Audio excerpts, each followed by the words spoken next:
Alright, and now we're ready to move on to foam.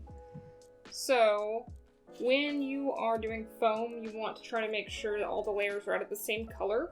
I will not be doing that so that you can actually see what I'm doing, because black on black, for this, you're not going to be able to see anything. So for this purpose, the black foam will be the thicker foam. The white foam will be the thinner, more like the kids' craft foam that you buy at the stores. Like the Joann's. So you're going to need your ruler. Keep using the speed up one. And you're going to need your pen that can actually mark onto the craft foam. A gel pen works really well. A ballpoint pen that is a different color works fine. A ballpoint pen sometimes work, or worst case, if you don't have any of that, yeah, silver Sharpie. Yep. You're going to go ahead and outline your pattern onto your foam.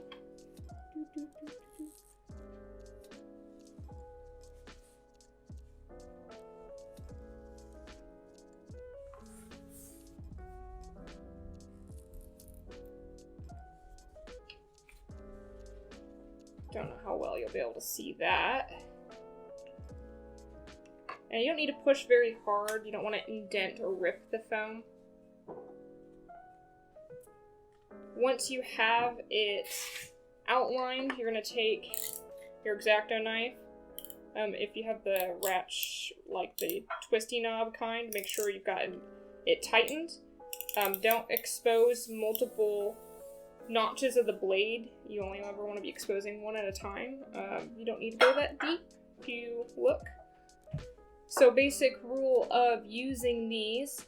1, don't cut yourself. Look where your fingers are. Don't cut yourself. Don't put your fingers beyond the edge of the ruler. Just don't do it. Other thing for technique on how to cut the foam without accidentally ripping it, it's going to be all about the angle that you hold your blade at. You want to make sure that you are consistently at this angle and that you don't tilt your blade left or right as you go. Do kind of a test cut on my spot to kind of show you. So, no turning like this, no turning like this as you're going, straight up and down. Follow along the edge of the ruler. If you made sure to get a flat cutting board below you, and your blade is sharp and not dull, it will glide right through. You won't need to make much effort. Your goal is to get a clean cut with no rippling or ripping of foam. I would, if you've never done it before, I would practice on a scrap piece of your foam to make sure you get the technique down on how to cut a clean straight line. Your goal is to do the least amount of surfacing at the end as possible with foam. That's why it's a quick way to make all. Alright, we're gonna actually cut this out now.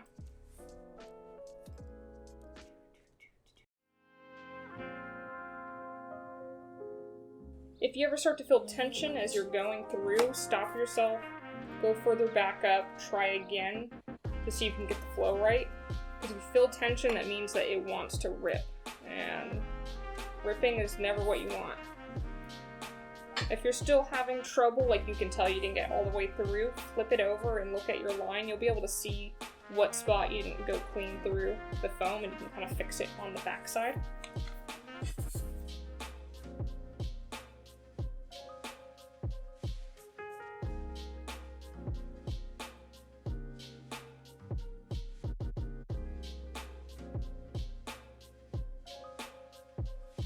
I made a mistake.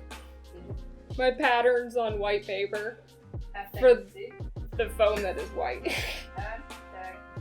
I'm certain that looks great.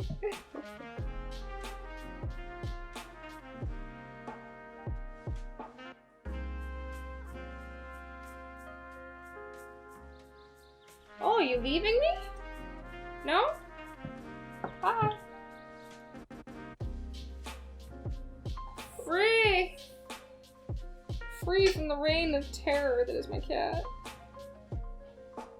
Actually, the cat was being pretty behaved. There was only minimal chewing on my supplies.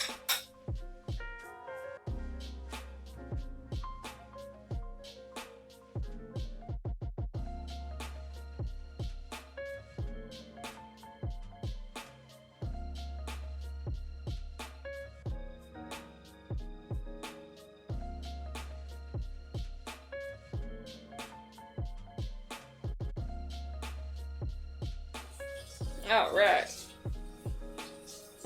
Apply pattern. Now time to cut this out.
Alright, so we now have the top layer cut out.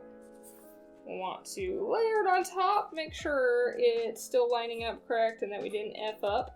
If anything goes over the edge of your base a little bit, that's okay, don't try to correct it now. And same thing if like your base goes a little bit past, there is a way to fix up it so it is nice and layered together. That'll be after we glue it together. And now I need my hot glue gun that's not warmed up. I'm really good at this.